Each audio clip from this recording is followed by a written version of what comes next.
earlier than that today because we have some conflict. So it's 9:15 on Friday morning, and it's time for another exciting version of Chip Talks.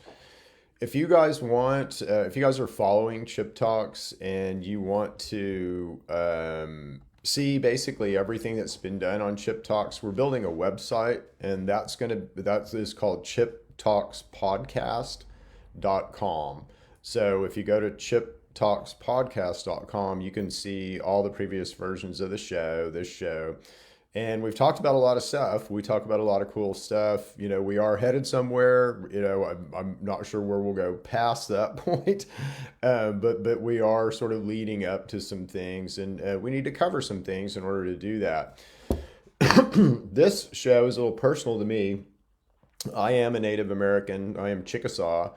And as you'll see, as we kind of walk through this presentation, and as I kind of go through this Chip Talks with you and lead you where I want to take you, we'll talk about how horrible, really, reform has been for Indian tribes, Indian population, Native American people. And, you know, my family, my great-great-grandfather was a huge reformer in the Chickasaw Nation. So I feel like I need to right some family wrongs through some of this, and not that he really did anything wrong. He's a great man. He's a very interesting man. His name was Sam Paul. If anybody wants to sort of go out there and check around on what old Sam did, but he did some interesting things. You know, at the time, you know, he appeared to be helpful to the tribe, but as you'll see as we walk through these, I think you'll see that perhaps he wasn't. So here we go. Alrighty.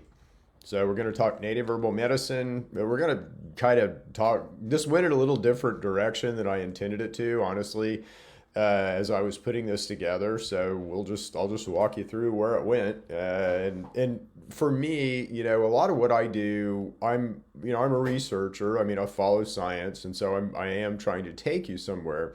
But when I build these type presentations, I don't always know, I know kind of generally what I want to say, but I don't always know kind of the direction it'll take or where it'll go.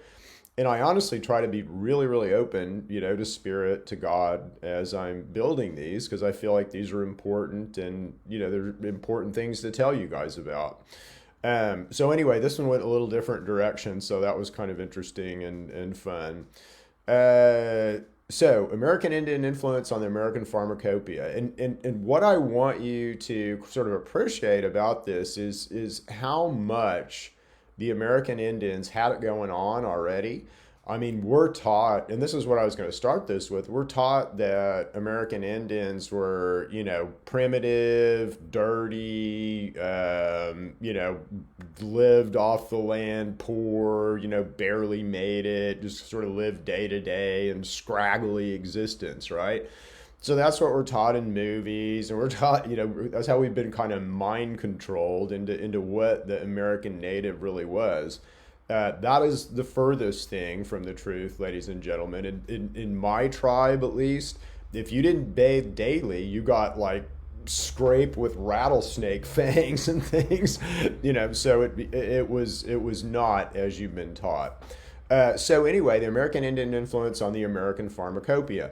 The American pharmacopoeia is the group of drugs that was used for medicine. So what was considered medicine in the 1800s? And so the first U.S. pharmacopoeia, issued in 1820 lists 296 substances of animal, mineral, or vegetable origin in its primary and secondary lists. Of these 130, nearly all of vegetable origin represented drugs used by the American Indians. 130 of the first 296 drugs were already in use for thousands of years by American Indians. About 220 drugs of Native Americans were listed altogether in the U.S. Pharmacopoeia, or the National Formulary, which began in 1888 up to the present time.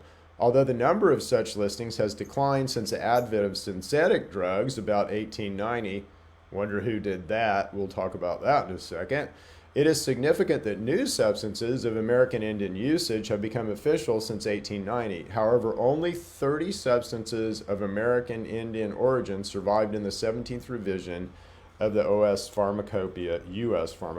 I copied this from a PDF. The PDF on the right, the PDF that's down there at the bottom. In the 17th revision of the US Pharmacopoeia in 1965. Okay, so what that's saying is, of the original 130 things that were in the US Pharmacopoeia that were sort of Indian origin, only 30 remained in 1965. These drugs were not always used in the same form by Indians and whites. And so again, in preparation of the drugs, whites have used processes, for instance, distillation, which were not known to the Indians. So white men changed the nature of kind of these plants and natural medicine that American Indians had been using for centuries. All right, so what drugs were these? Well, again, I'm pulling this sort of from this text down there, and so you guys feel free to go find that, ED 138390. You will notice that a lot of these references are .gov, though, which is interesting. So we'll just sort of read this through. So drugs of Native American people. Even cinchona bark and its alkaloid, that should be quinine, long suffered from such prejudice. John U. Lloyd wrote in 1918, in the light of its present supremacy and world-renowned importance, the discredit and odium cast upon it in early records, when its only friends were laymen, charlatans, and semi-professional imperialists, seemed not almost incomprehensible. Before 1820, when the first U.S. Pharmacopoeia appeared, cinchona had overcome the hurdles placed before it. So it was in the first Pharmacopoeia. This is something called quinine. So cinchona bark, the main active, I don't know why it's fluorine, but it should be quinine. So the main active in cinchona bark is quinine. You guys remember HCQ, and you're going to remember this again because Dr. Fauci's getting ready to go to jail. So, but HCQ, you guys remember HCQ? So this is going to come up again as it was for COVID. It's been lots of research on it, very safe, won the, I think, Nobel Prize, when it came out. And it's just a synthetic quinine, okay? But HCQ has high efficacy against COVID, and you'll remember just the absolute, madness to stop you from getting HCQ or learning about HCQ or quinine or cinchona bark during the COVID epidemic. So again, that was a drug that was known to Native Americans for, thousands of years before Europeans showed up and stole it from them. Acknowledging efficacy, though said to be of lesser strength than cinchona, the dogwood bark, used by several tribes and containing properties similar to cinchona, was long used as a substitute for it, as was the bark of yellow poplar and the herb of boneset, all became official drugs. So again, not only did Native Americans have cinchona, they also, which was sort of in South America, but all Native Americans, dogwood is here in the United States. So Native Americans had similar things that would do similar effects that they used in their medicinal practices. This is interesting, and I found this just fascinating. I mean, did Native Americans, did the natives have antibiotics? And it looks like we did. So here's a couple of examples. I don't know what a planter is. I guess a guy, an agricultural guy, but a farmer. We had a planter in Carolina who got an ulcer in his leg. And again, by ulcer, they mean an open wound that's pussing, that's gross, that won't go away, which would trouble him a great many years, okay? At last, he applied himself to one of these Indian conjurers, who was, you can say that word as good as me, Indian, before he used what I'm now going to speak of, which was nothing but the rotten, oated grains of Indian corn beat to a powder and the soft down growing on a turkey's rump. This dried the ulcer up immediately, and no other fontanelle was made to discharge the matter. He remained a healthful man till the time he had the misfortune to be drowned, which was many years later. So basically this, beat up corn that had been left to rot with something like penicillin in it, right? And that's what what would grow, the bacterial growth that would happen in there was used to heal this ulcer. Along similar lines, Franz Boas reported that that tribe drew out boils and swellings by applying to them a soft and slimy fungus called rotten on the ground. Another possible antibiotic treatment was reported among the Chickasaws. Yeah, baby! By John Dar Swanton. Dirt from the top of an old grave was heated and applied to sores in an ailment called burning ghost disease. So all of these are alluding to the fact that, again, Native Americans knew about sort of things getting bacteria and things, developing funguses like they would in order to develop antibiotics, and then using those, which is amazing. All right. How did the pharma start? What was the start of the pharmaceutical industry? Well, again, we'll get to sort of the first drug in the pharma started by a company called Bayer, really. So Bayer aspirin, right? And Bayer aspirin really was the start of the pharmaceutical industry.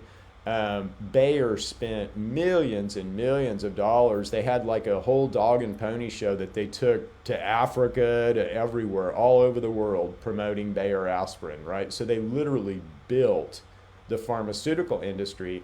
At the same time, something called the Flexner Report was tearing down all natural products and anything like the native healing stuff and all that. Well, where did Bayer's first big drug come from? This is interesting. So let's just read through this. Native Americans chewed willow bark, which is where it comes from, to soothe aches and pains. The active ingredient in the bark is saccharine, a chemical that in 1897 formed the basis of discovery of aspirin, the most commonly used drug in the world. Saccharine is also a precursor to salicylic acid. So aspirin now is made from a synthetic, but it all started from the Indian practices of chewing willow bark. The concept that led to the development of vaccines, really? Protecting oneself from a virus or disease, not injecting, from a virus or disease by exposing oneself to a modified version of it was not lost on Native Americans. Dr. Sophie Nooner, a research associate at Johns Hopkins Bloomberg School of Public Health, wow, that sounds important, points to tribes inoculating themselves by ingesting small amounts of substances to protect their bodies from the harmful effects of the same substances in larger quantities. They knew about natural immunity. Ever since I started eating small portions of poison oak on a regular basis, I have not gotten the big rashes that I used to get, said Neumeyer, a member of the Kuruk tribe. The world can thank Native Americans, the Iroquois, and the Seneca tribes in particular, for inventing baby bottles and baby formula, important to infants' health when breast milk is not available. And according to the History Channel, Native Americans invented syringes. That's not so good. I wish we would have not invented that. You can go back and look at previous chip talks on syringes and the problems there with piercing your dermis hypodermically because you think it's a snake bite or a bee sting and you react accordingly. All right, so Bayer aspirin was their second drug. Their first drug was something that they called their hero drug. And that was the one that they thought would grab everyone. And that was a drug called heroin. Their second drug was aspirin. And literally they used this to take over all natural products in medicine. And the way that they did it was, you might be trying that hemp now for your headache or that, opium for your headache. But it's inconsistent. Opium's addictive, obviously. That was easy to shoot down. But the other stuff, it's inconsistent. You can't dose it. We'll give you this pill. And it works the same every time. Yeah, that'll be a good idea. And literally, they use this, people with money, they use this, Bayer as the model, Bayer, pharmaceuticals as sort of the model, the Flexner Report as the mechanism of action, to change all curriculum, cut out all Indian medicine, all native medicine, and build their pharmaceutical, sort of institution that they built, in the 20s, 30s, 40s, all the way through. Really up till the 50s when they sort of sold you on the idea that you needed sugar over fat. And they still continue to do this crap. All right, so why do we see this? This is interesting. So again, this on the right is a chart of diseases, incidence of diseases among sort of everybody and the Native American people. Okay, so we're going to walk through that real quick. The American Indian Alaskan Native people have long experienced lower health status when compared with other Americans. That's not true. We had better health status before we got westernized, but since we've been westernized, we absolutely have had lower health status. Lower life expectancy and the disproportionate disease burden exists, perhaps because of inadequate education, disproportionate poverty, circumstances in the delivery of health services, and cultural differences. These are broad quality of life issues rooted in economic adversity and poor social conditions. No, again, you westernized us. We got westernized. That's what happened to us. Before, we were just fine. We didn't have any of this stuff, okay? Disease of the heart, malignant neoplasm, that's cancer. Unintentional injuries and diabetes are the leading cause of American Indian, Alaskan Native deaths. And that's still the case today. American Indians and Alaskan Natives born today have a life expectancy that is 5.5 years less than the U.S. all races population. Wow. How far we have fallen. Again, we taught pharma this, and pharma's turned around and weaponized it against us, or westernization, it kind of looks like. Look at the, I think this is really interesting. So look at the incident, and this is sugar. All this is just sugar. It's westernizing our diet, right? And just eating a bunch of sugar, most of this. Heart disease, we have that about 1.1 times greater than the average population. Accidents, unintentional injuries, 2.5 times greater than the normal population or average or whatever we call it. Normal's the wrong word. No one's normal. The rest of the population, let's say. Diabetes, we have that 3.2 times more than the rest of the population. Alcohol-induced disease, gosh, 6.6 times. And that, I would argue, is kind of a cultural thing with us that we need to get past and over. Chronic liver disease, and again, that's probably related to, alcohol, but 4.6 times greater than normal. Influenza, almost 2 times the rate of normal. Again, that just speaks to a weak immune system. Nephritis, kidney disease, again, weak immune system. Sepsis is weak immune. Alzheimer's disease, interestingly, for whatever reason, we get that a lot less than the normal population. Our assaults are high, as you can see. So anyway, but all of this is fixable. This is all, to me, this just screams diet related and behavior related stuff. It screams this, what we're getting ready to go through. So these are, and I pulled this from this article that was really good. It's just a good blog. I mean, I would have went right down the same thing, but someone else had already sort of gone there. So I pulled from the blog.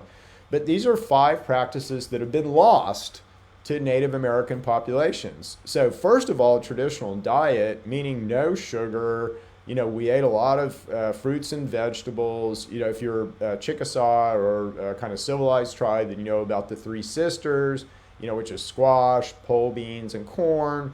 We've known about that for centuries, and that there were rituals and all kinds of things just associated. There's the stutter, shows up every once in a while. Associated with plantings and harvestings. We also ate a lot of lean meat. So again, if you look at sort of the paleo diet and things like that, that is what we were eating.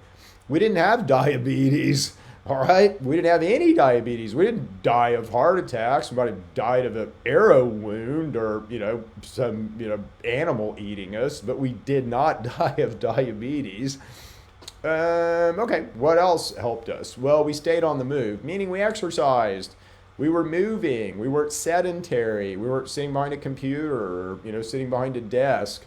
We had to move. We had to move our bodies. And again, this is something that we can still do. We have to sort of consciously usually do it for most of us, unless you have an active job.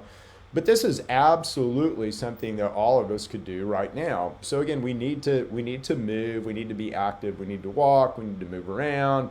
That's part of being a part of life on Earth, right? It's part of participating. We shouldn't be stuck in a cave with a electronic device in front of us. All right, what else? This is a big one: intermittent fasting. I think we probably did this as a practice. I think we just ate a lot less than we do now. Eating is very energetically difficult. It's very costly to your body. The cost is your immune system, honestly. So the more you eat, sort of the weaker your immune system is going to be. And I'm not talking about volume of food. I'm talking about frequency of eating. How many times do you eat a day? The more times you eat a day, honestly, the less healthy you are going to be. And we knew this back in the day. And again, the way that this is sort of framed up in history is, oh, well, food was scarce. Really? It was not. We knew how to grow stuff. We knew how to hunt stuff. We could eat anywhere. We'd eat the bark off trees, because we knew what to do, right? Food wasn't scarce. We lived in abundance. But we also knew how to take care of our bodies, and we knew how to live with nature. And this is part of honoring your vehicle and not gluttonously, shoving stuff in your maw. This is just part of honoring nature and honoring the vehicle you've been given and its role, here on Earth and in nature. So anyway, this was a big part of our practices. Lost, gone, we're going to bring it back. What else was lost? Natural sleeping patterns. Again, now we're a slave to the blue light, aren't we? Instead of that big shiny ball in the sky called the sun, and in past times we lived by the sun, right? So we wouldn't stay up a long time past dark, and we would wake up with the sun. So we lived more with the sun and more in line again with nature and kind of how the earth works and how the earth vibes.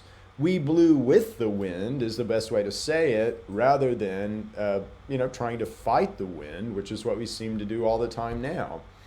We had natural integrated wellness. And what I mean by this is everyone was considered part of the whole to natives. If you were, part of the tribe, you were part of the tribe. So if you were sick, it was everyone's responsibility. It was your responsibility primarily, but also your family's responsibility and the tribe's responsibility to help you get well. So let's say you, got addicted to snake root or something, whatever. It would be the tribe's responsibility and your family's responsibility to help you through that and help you manage kind of your behavior and, help you with outcomes is the best way to say it. Again, we've lost this culturally, kind of. At least my tribe, my nation is bringing this back. One of the priorities is healthcare and what we do. And tribally, we're focusing on this, but we have to sort of drive this back through and down into our culture again. Okay, so diabetes and fasting. So again, do these ancient practices of intermittent fasting, would they help something that is rampant in American Indian populations right now or any native population right now?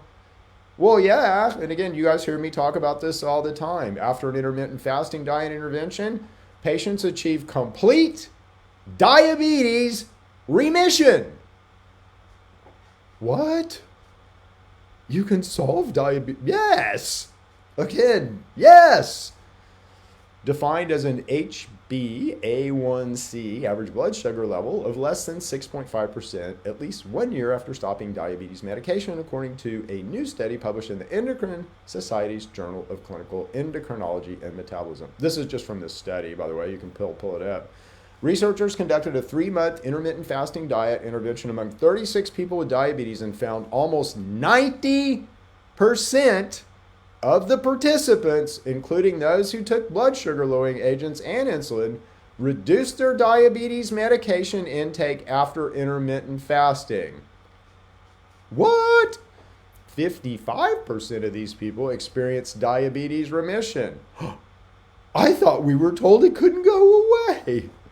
discontinued their diabetes medication and maintained it for at least 1 year.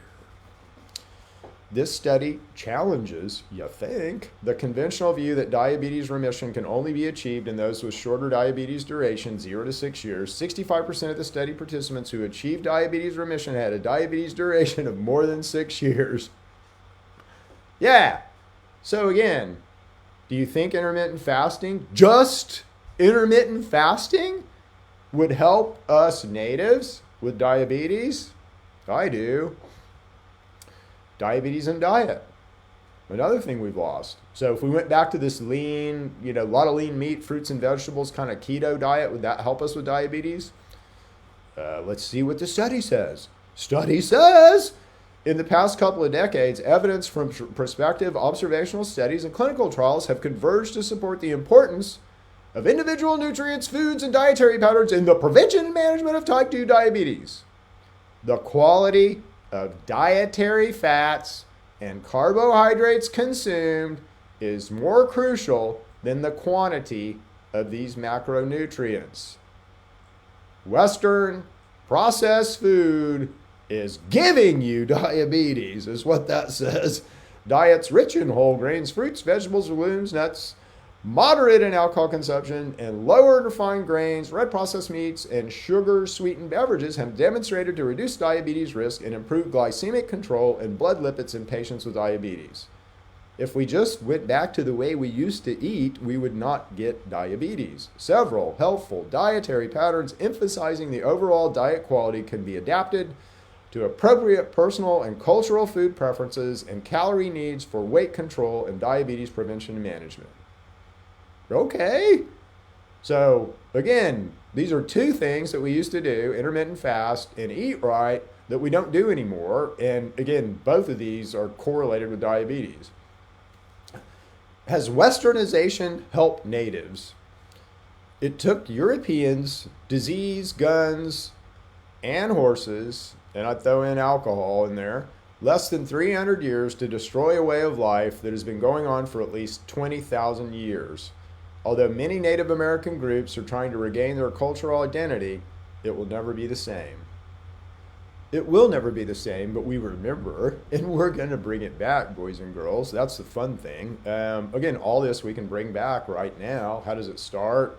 It starts by the nation saying yes. It starts by, someone has to start it. Let's say a match has to be lit, and a match has to be lit in the right way. A match has to be lit, with outcomes and measures and measure, old, let's say, practices against Westernization. Let's see what happens. As all things in life, there's balance. So again, with the native population, let's say, we had it figured out. I mean, we have fallen from a high place. We have fallen from an advanced knowledge of how we should live with nature, of how a human should function in nature, and how that relates to our health. So we've fallen pretty far. I mean, our nation is sick, and all Indian nation populations and native populations are sick right now because we've lost our natural ways.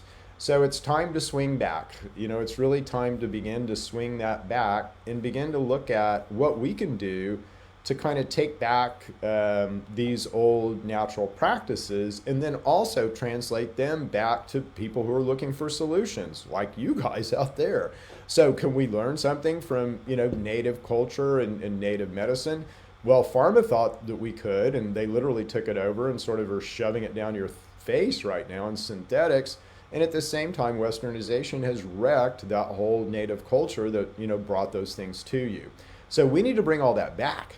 We need to bring all that back with a vengeance. And again, that's what I think I'm sitting on, knowledge-wise, is this natural system of medicine that exists that really has to do with diet and what you eat, but it also has to do with understanding nature, understanding, when we should sleep, how much we should work, how much exercise we should have, when the frequency of when we should eat, what we should supplement with. So those are all things that we have just lost. And so, I'm trying to bring all that back, and I can, and I want to. I need help, obviously, can't do it all by myself. But we're going to make it happen, boys and girls. Anyway, hope you've enjoyed this Chip Talks. This was a fun one for me because it went in a different direction, and I love talking about my native heritage and who I am and my family, and it's important to me, and it's important to continue.